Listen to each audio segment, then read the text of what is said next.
Hello, everyone. I'm Bryce Whitaker, and welcome to Gamer Lunch. Today's lunch for me is going to be some meatloaf and mashed potatoes, and a very special treat for everybody out there. In honor of Federico's, our guest's favorite game, Mansions of Madness, we have made a Madness a muffin, and you can see there all the sugar and all the cinnamon that's baked in, and the cinnamon is what makes it pure madness. We'll show that recipe a little later. But first, I want to give a shout out to our producer, Sylvia, who has done an amazing job. And I meant to thank her last week on our very first show. So thank you, Sylvia, for everything. All right, let's bring on our guest today, Federico Tini, who is the editor and project specialist for DVGoki Games. Welcome to the Gamer Lunch. Hello, everyone. Hello, Bryce. Thank you for having me on the show. We're very pleased to have you here today. And we wanted to, first I want to ask about how is it that all the Italians have great beards? Well, it's, I think, a process of natural selection. So only the mighty one survive the process, and then you got the beard. So. Well, that's fantastic. You have an amazing beard, and so do several people in the offices. I wish I could grow one, and it's just a scraggly mess. But let's start today. You know, a lot of gamers are wondering how do I get in gaming, and what is it I can do in gaming that might be something other than game design. So let's talk a little bit about your job as editor and project specialist. What does that mean? So, first of all, I prefer to consider those two jobs I follow as separate, even though they overlap many times over and over again. So, the editor is the person who takes the product from the development team. So when the rules of a game are set, and then tries to produce a product that is composed by the rules of the game, written in a very legal way. Let's consider the syntax that is used for Magic the Gathering or something like that, something which is more formal than informal language. Sure. So you try to put together the rulebook, and then you decide about the components of the game, the quality of the materials, even the height of the punch boards, for examples.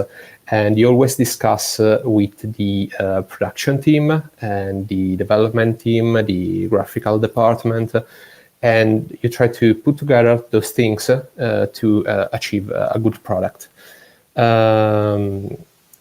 When we consider my job as a project specialist, on the other hand, I try to facilitate the tasks between the various departments of the company, and try to put them all together and have them cooperate in the smoothest way possible, trying to avoid any kind of obstacle or resistance. For those who are familiar with a bit of, I would say, agility theory, Scrum Master theory, those kind of things. I do a bit of scrumming as well of the problems and the tasks.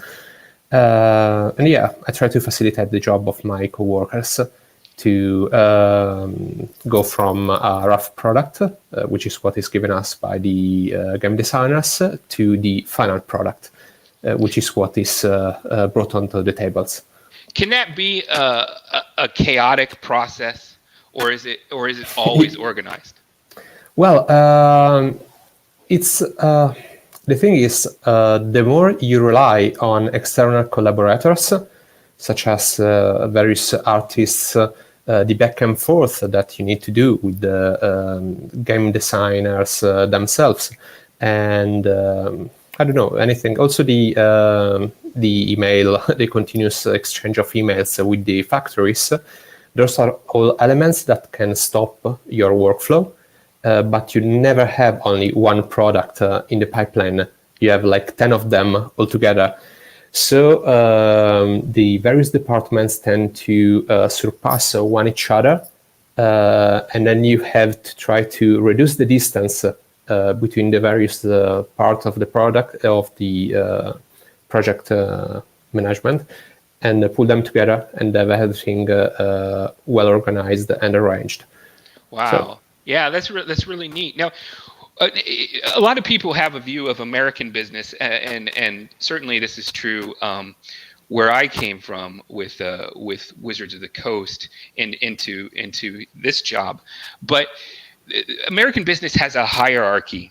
It's very structured on who's your boss and who you are boss of. Is that different with TV Jockey? Is it yes. a collaborative or a hierarchy experience? No, it's very different. As I was told on my first day of the job, the structure here is it's like a comb, the one you use for your hair or your beard. So we are, my colleagues and I, we are all on the same level. We all play side by side and have to help one each other.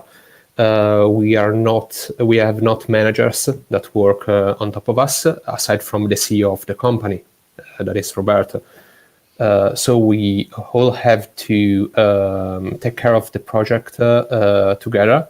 And since it's not that we are like 100 employees here at the company, but we are a small group of high talented individuals.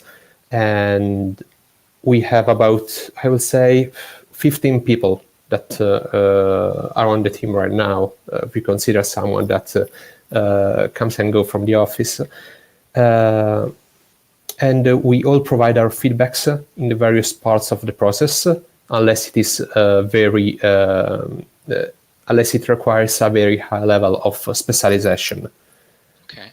So, I mean, I just don't go inside the marketing team to explain to them how to use, I don't know, Facebook advertising or such. It's not my duty to do that, but I can provide my feedback whether or not a product or a cover of a product is marketable or profitable, or for what the target audience could be. I can provide my feedback to that. Great, great. And now, it applies the same for all the departments, of course. Yeah. So that's interesting to me, because we have so few jobs, I think, in America that is this collaborative experience where you could be asked for feedback and provide it. This is a new thing to me, and as I came into this company, I love that. I love that collaboration that exists between people, and you're free to say whatever you want, and you are responsible for yourself.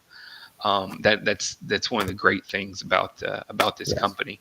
Now, in a pre-interview I had with you, you brought up something that was pretty interesting. The workflow from when a game starts to be designed to the end. You mentioned a football analogy. Oh, yes. What was that?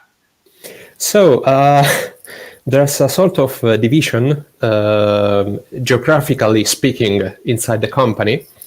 When you enter from the main door of our offices, we are split between two parts of the open space, and we call the southern part the Curva Sud, which refers to the southern part of a stadium. Okay. Usually the one with the turn, not the long flat part side. And the other part is the northern one, that is called Curva Nord.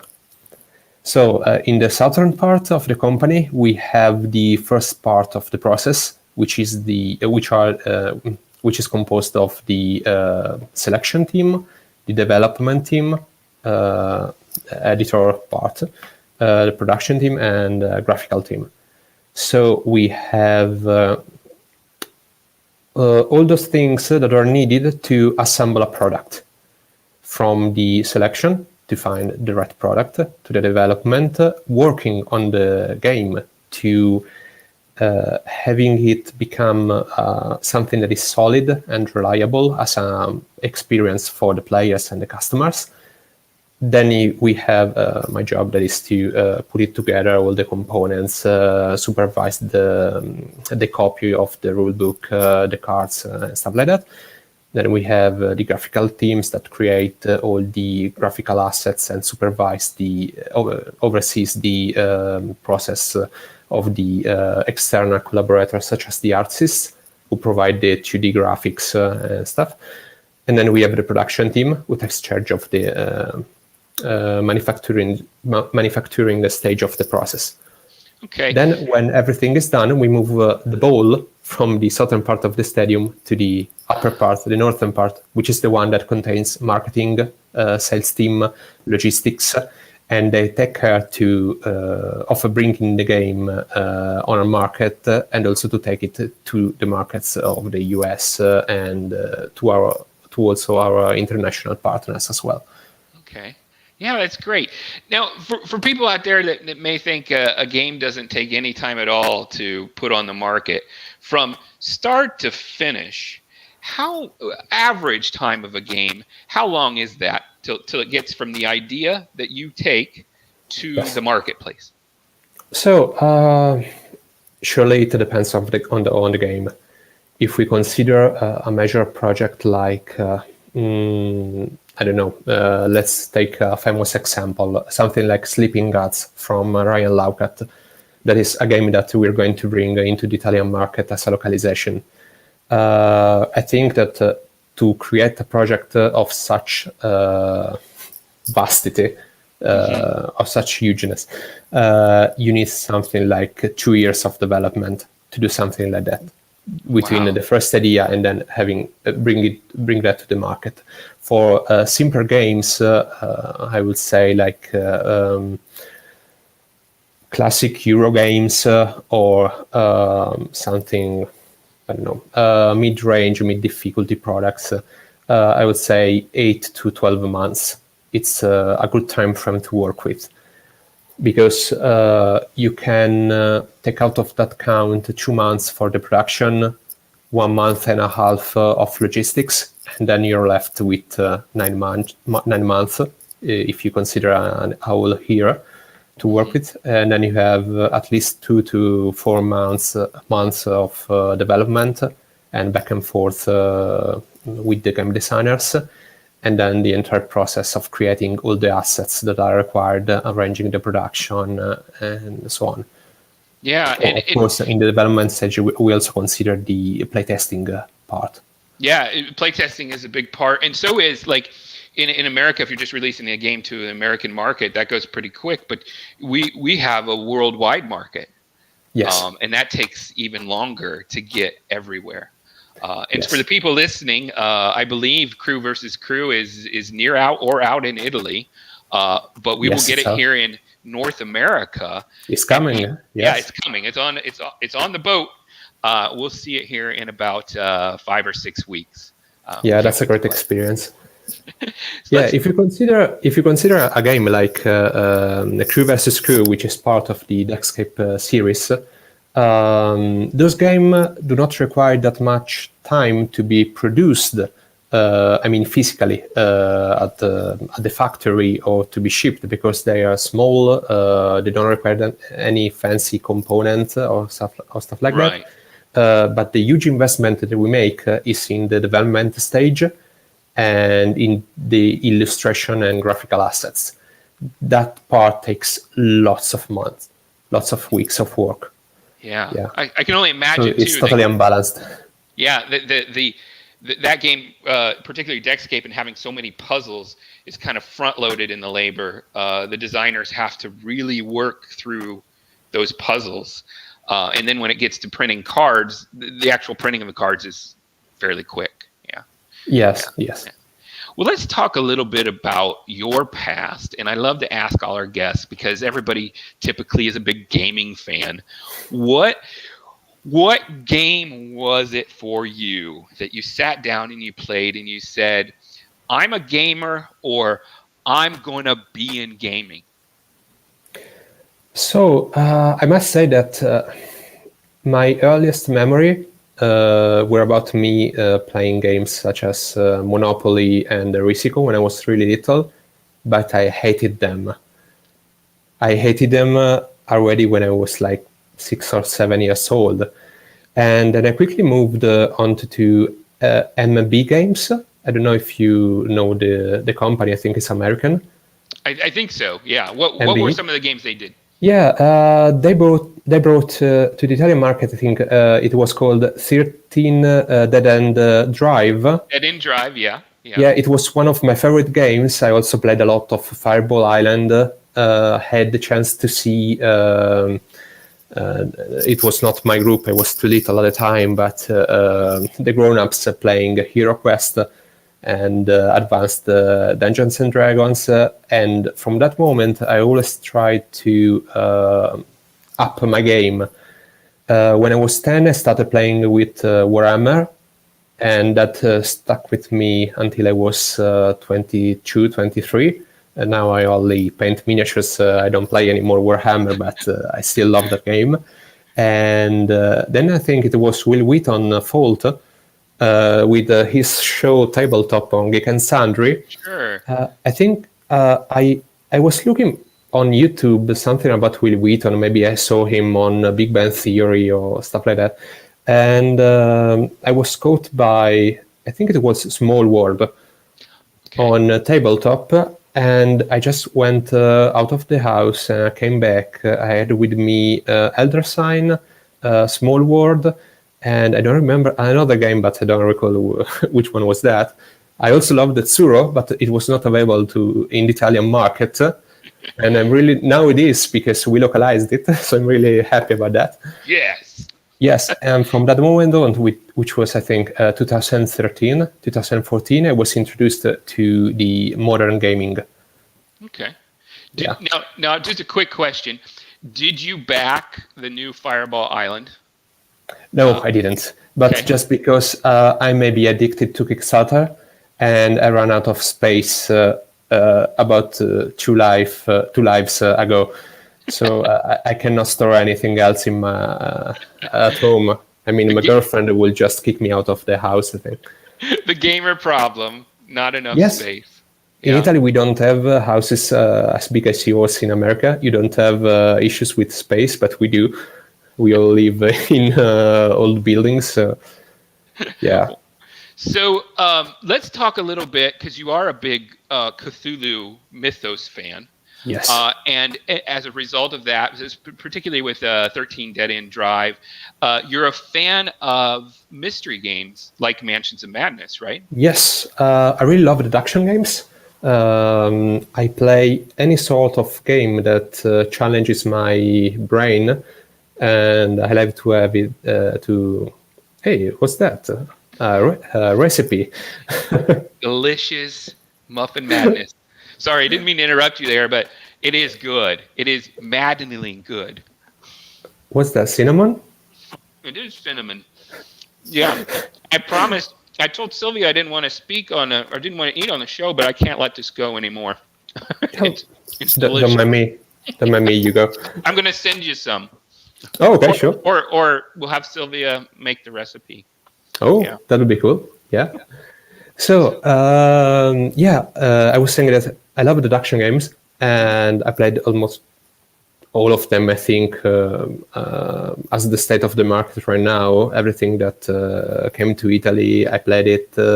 Everything I could get my hands on, I already bought it, had it shipped all the way to Italy and played it. And way back when I first was introduced to a gaming group, because at first I only played with my closest friends, but I didn't have a proper gaming group where each and every one shared the same passions. They introduced me to Mansions of Madness, and that was love at first sight.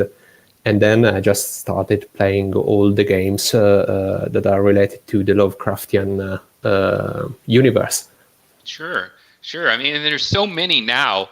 You know, back in the 80s, when the only thing really around was Call of Cthulhu, and then it kind of went into the first edition of Arkham Horror, kind of stayed dormant for a while. And now there's all sorts of Mythos games, and there's all sorts of investigation games. We have, 13 Clues and Detective.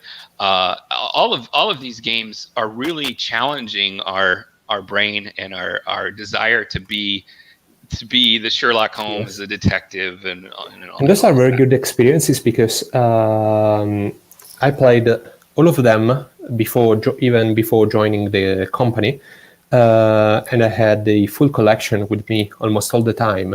Because the first time I love to experience them as anyone else. So I just dive into the puzzles and the overthinking and such. Then I curse at the authors of the game whether I'm just not smart enough to understand what they're trying to do and stuff like that. And after I play them once, I just have them with me so that I can introduce new people to that sort of experience, and I guide them as a sort of master.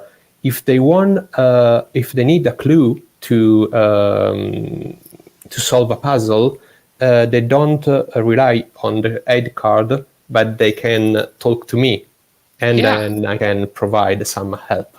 So I also like to use even if they are not, even if they're not replayable for the person who already had the experience, I can use them as a tool to introduce other people. And that is really powerful. That is, that's one of the things that I've discovered about Deckscape. Occasionally you get the argument, well, can I play this more than once?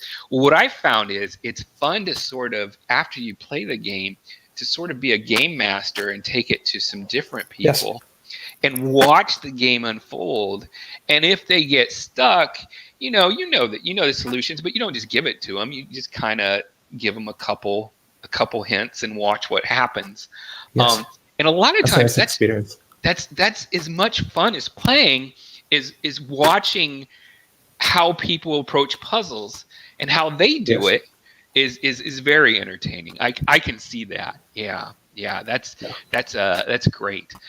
So what are you playing? You talked a little bit about your past, but like right now, is there anything that just really has your attention? Well, if we put aside the COVID, the small COVID issue that we have here, which means that I cannot see people. I mean, everyone cannot see people. I haven't played a game, I think, in months, aside of a couple of them with my fiance at home. But we were in the middle of a huge Kingdom Death Monster campaign with the same group that introduced me to the Lovecraftian universe. Wow. And we were about to start a Tainted Grail campaign. Mm-hmm. And I also have a quite a group of heavy Eurogames players. So we can just rush through a session of gaming, playing, I don't know, maybe Brass and then Barrage one after the other in about 3 hours, and we're done. Now, you told me you had a kind of an interesting gaming group in that everybody kind of specialized in a kind of game, right? Yes. Yeah.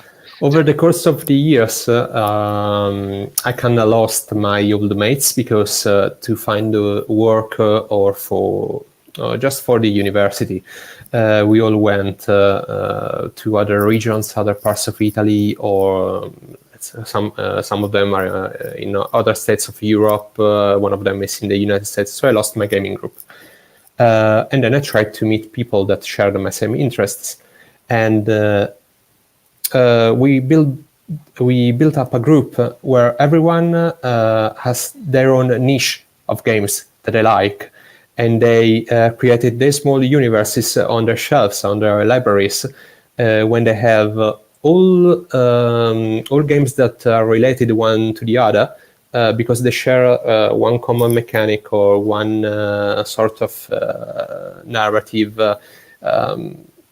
If I think about my fiancée, for example, she has a huge collection of games with adorable creatures and critters and butterflies, birds, and you think, okay, those are games for casual people. No, she has also heavy Euro games. If they have butterflies on them, she plays them. She doesn't care about the difficulty of the game, but she loves that kind of settings, and that pushes her through the barrier that maybe hefty rulebook can. Yeah. A rough rulebook can terrorize some people. Does she like?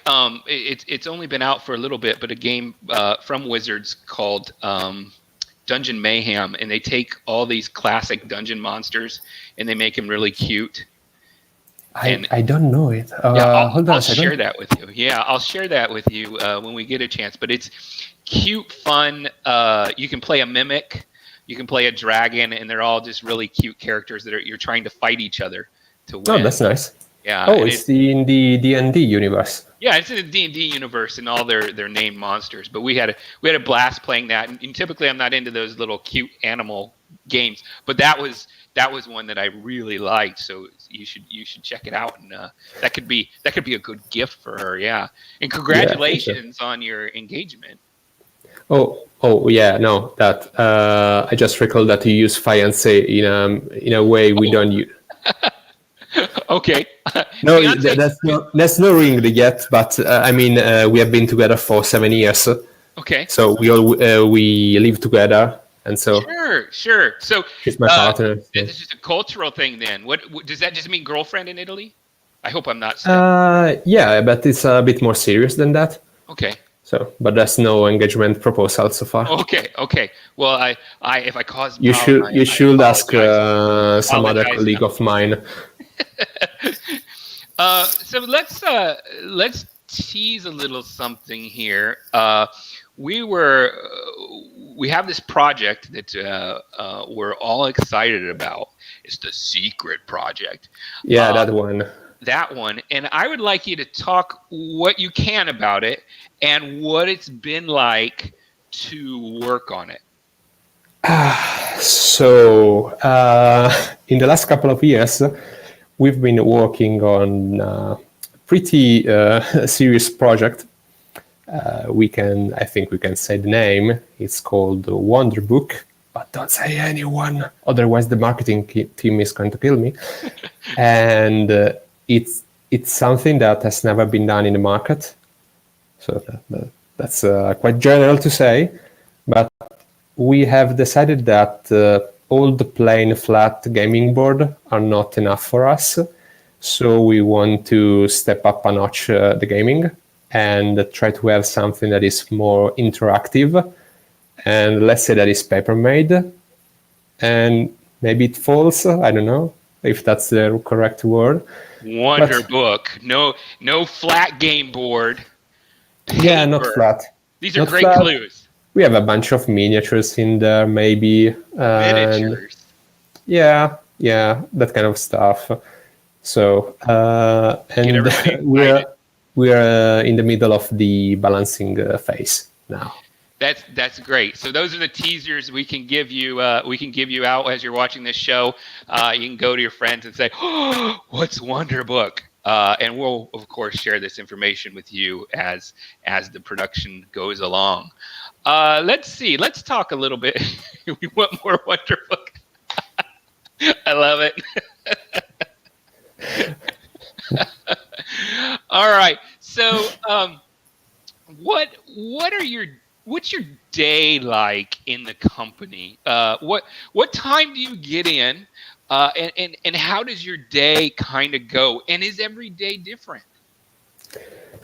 Well, just to be formal in regards to the schedule, we work from 9 a.m. to 6 p.m. in the afternoon. And that's our regular day. As for the routine, I must say that it always changes from day to day, because we have many projects that we are working on at the same time. We have a different stage of the process, about 10 games that are worked together. And it depends on what I'm working on, depends on where the game is in relationship to the external collaborators the factory, the illustrators, and so on.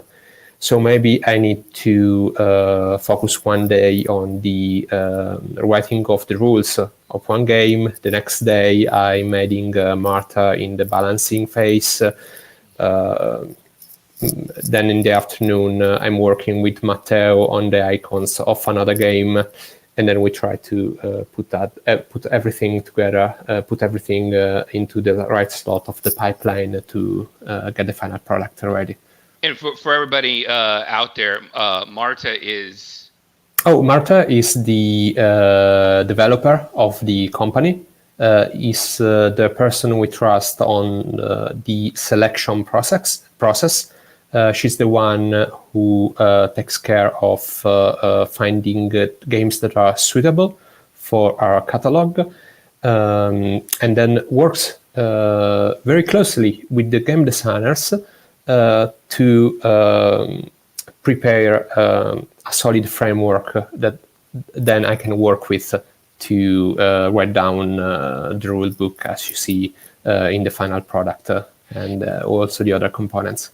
And Matteo is probably the most overworked person in the company, right? What is his job? Well, Matteo is the head of the graphics team, and he's the person that coordinates each and every illustrator we work with.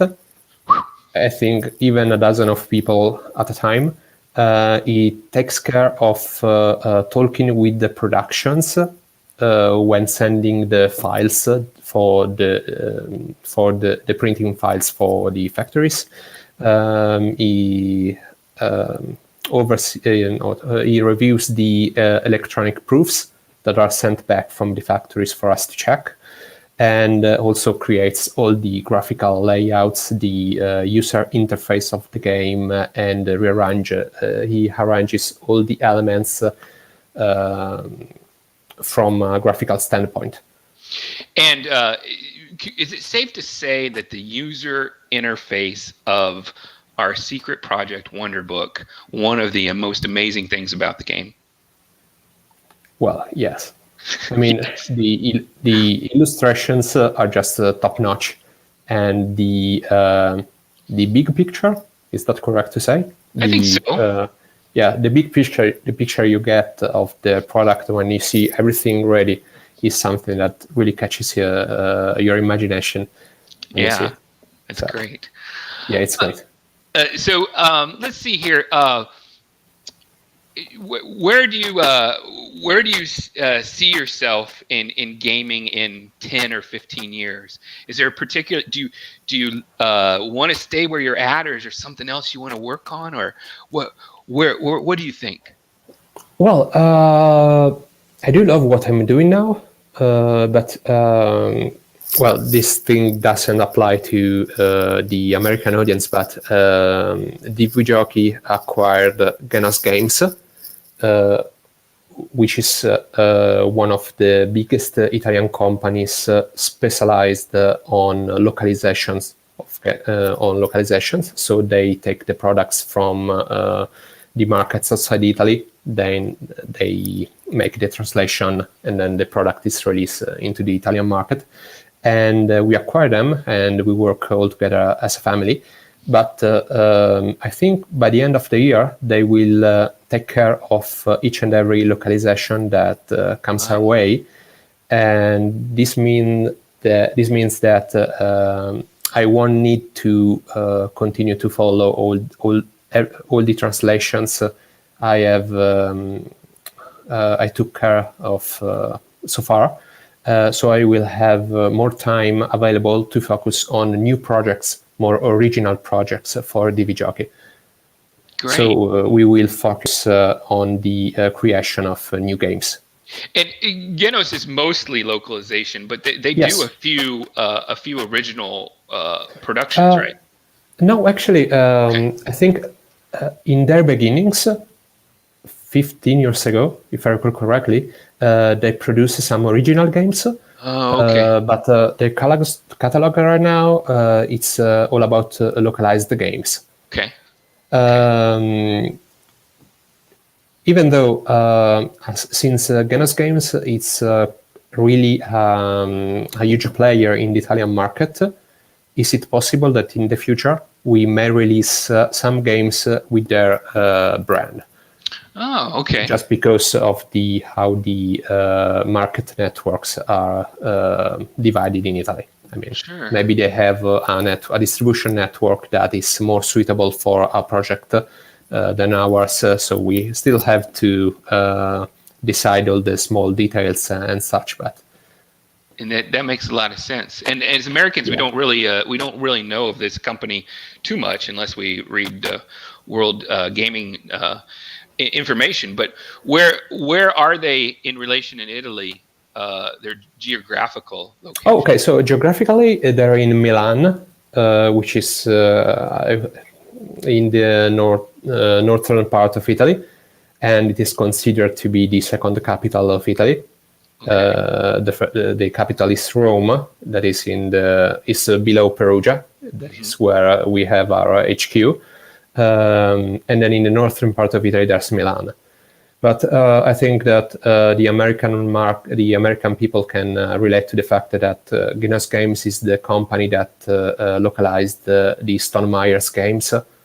Okay. For example, they have all of those, and they have many great. They took the Crossmaster license for many years. Okay. They're the ones who brought those games to the Italian market. So they have really strong brands, really strong franchises of products. Now, you've been in the U.S., right, Federico? Yes.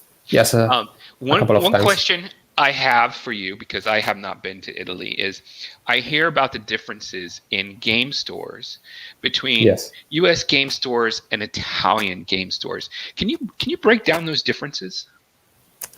Well,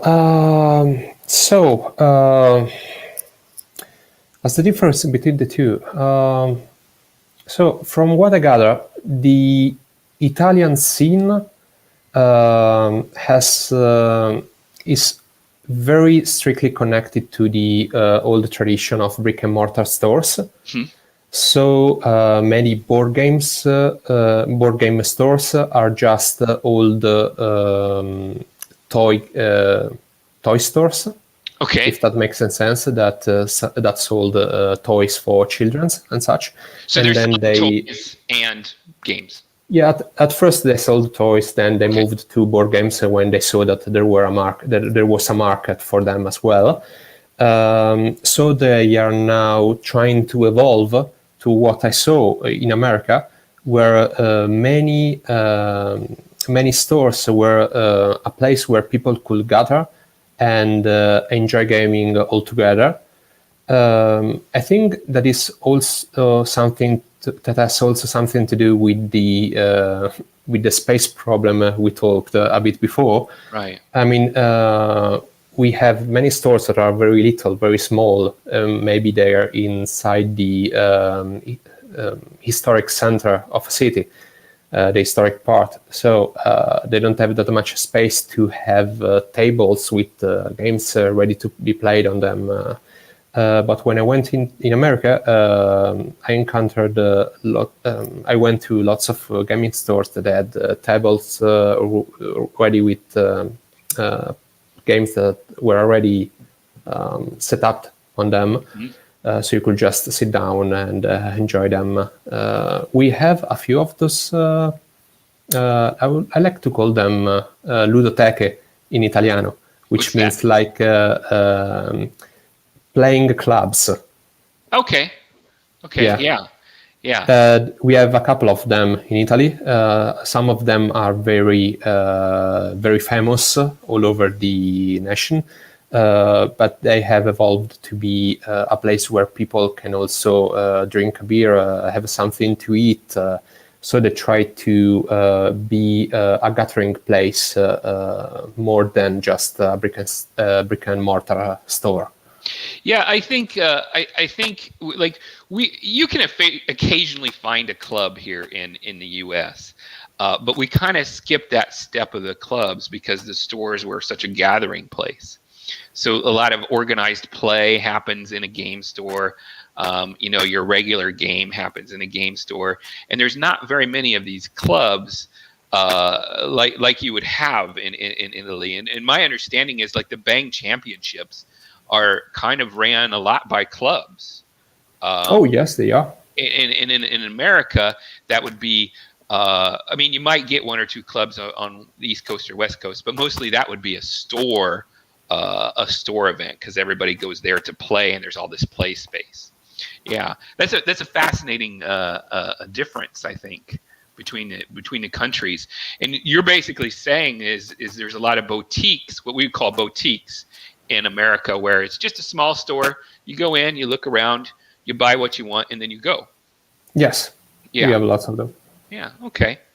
Well, Federico, is there anything that you'd like to? I always give our guests a chance to talk about a topic that they might want to talk about, or say hello to somebody. What would you like? Well, first of all, I would like to say hello to all my colleagues, my entire crew. Who I see. I see some of them in the comment sections. Yeah, it's a lot of them. Particularly one is trying to stir up a lot of trouble.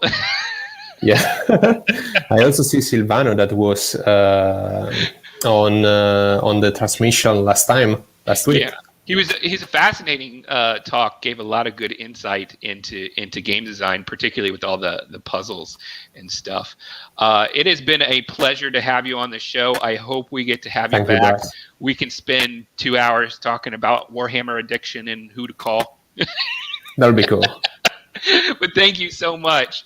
That's going to be it for our show today. If you have any comments, you can leave them on our YouTube video. You can join our Discord channel and say hi to me or Federico or Silvano or anybody that you want. For Federico and Federico's beard, I'm Bryce Whitaker, and this has been Gamer Lunch, and we will catch you next time. So long. Enjoy your day. Ciao. Bye.